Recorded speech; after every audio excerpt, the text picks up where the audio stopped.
Endowment act 1987 సవరణ చేసేందుకు కసరత్తు చేసింది.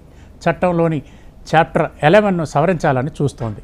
సెక్షన్ 83, 84 తొలగించాలని నిర్ణయించింది. వచ్చే అసెంబ్లీ సమావేశాల్లో దీనికి సంబంధించి బిల్లులను కూడా ప్రవేశపెట్టనుంది తెలంగాణ ప్రభుత్వం. హైదరాబాద్ పరిధిలోని వందల ఎకరాల భవనాలు, దేవాలయ భూములు ఆక్రమణలకు గురైనట్లు గుర్తించారు. ఆక్రమణదారులను ఆట కట్టించి ఆక్రమించిన ఆస్తులను వెనక్కి తీసుకునేలా పోలీసులు హైడ్రా సహాయంతో ప్రభుత్వం కసరత్తు చేస్తోంది.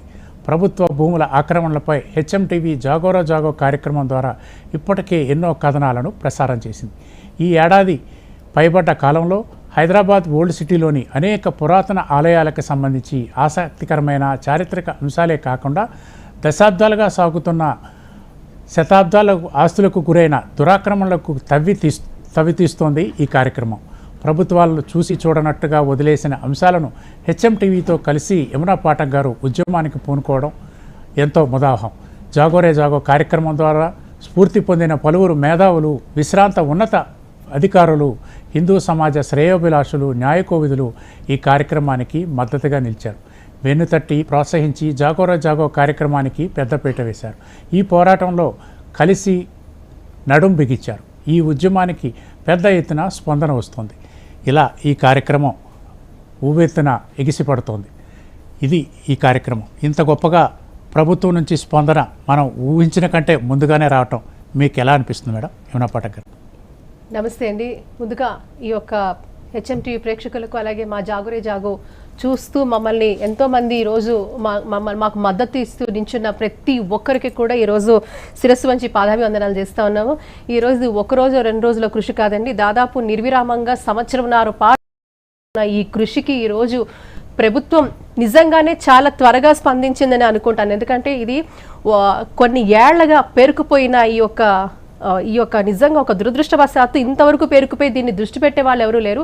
అలాంటిది ఈరోజు సంవత్సరంన్నర పాటు అనేక మంది మేధావులు, ఉద్దండులు, పండితులు ఇలా అనేక మందితో మనం చేస్తున్న ఈ యొక్క కృషికి, అలాగే ప్రతి వారం మనం ఇస్తున్న ప్రోగ్రెస్ రిపోర్ట్ అంటే కార్యక్రమం కాకుండా ఈరోజు మనం ఏం చేస్తున్నాం, ఏం చేశామని ప్రజలకు, భక్తులకు, ప్రభుత్వానికి, అధికారులకి ప్రతి ఒక్కటి కూడా మనం అందరికీ చెప్తూనే వస్తున్నాం.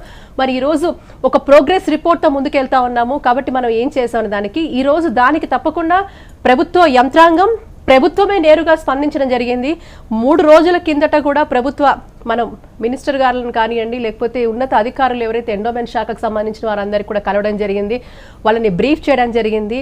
ఈ పూర్తిగా కూడా ఈరోజు హైదరాబాద్ ఎస్పెషల్లీ ప్రాశస్త్యం ఉన్న మహానగరాన్ని ఒక టెంపుల్ హెరిటేజ్ క్లస్టర్గా డిక్లేర్ చేయాలి. దీనికి సంబంధించిన ఆస్తులు పరిరక్షింపబడాలి.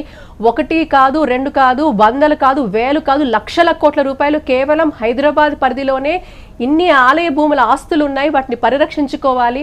ధూపదీప నైవేద్యాలు లేని ఆలయాలకు కూడా మనం శ్రీకారం చుట్టాలని చెప్పాము. అలాగే పీపీపీ మనం సజెస్ట్ చేశాము. దీని అన్నిటికీ కూడా మనము ఈ వచ్చే వారము పూర్తి స్థాయి నివేదిక, ఒక ఎక్స్పర్ట్ కమిటీ ఆల్రెడీ మనతో ఉన్నది. కాబట్టి చాలా సుదీర్ఘంగా కూడా ఎటువంటి చర్యలు తీసుకుంటే బాగుంటుందని కూడా ఆ రిపోర్ట్లో పూర్తిగా వెల్లడించడం జరిగింది. ఇది ఒక చక్కటి డెలిబరేషన్స్ జరిగాయి. చాలా సుముఖంగా ప్రభుత్వ అటు మంత్రివర్గం నుంచి అటు అధికారులు చాలా సుముఖంగా వారు స్పందించడం ఇది నిజంగా హర్షించాల్సిన విషయం. ఈరోజు అంత చిన్న టైంలోనే మరి డిస్కస్ చేసిన చిన్న టైంలోనే ఈరోజు ప్రభుత్వం కూడా ఇలాంటి నిర్ణయం తీసుకోవడం నిజంగా వారికి కూడా ఈరోజు హెచ్ఎంటీవీ మాధ్యమంగా వారికి కూడా పాదాభివందనాలు చేస్తూ ఉన్నారు. అంటే ప్రభుత్వం జనరల్గా దేవాదాయ శాఖ అంటే అసలు స్పందించడం చాలా కష్టం. అలాంటి దేవాదాయ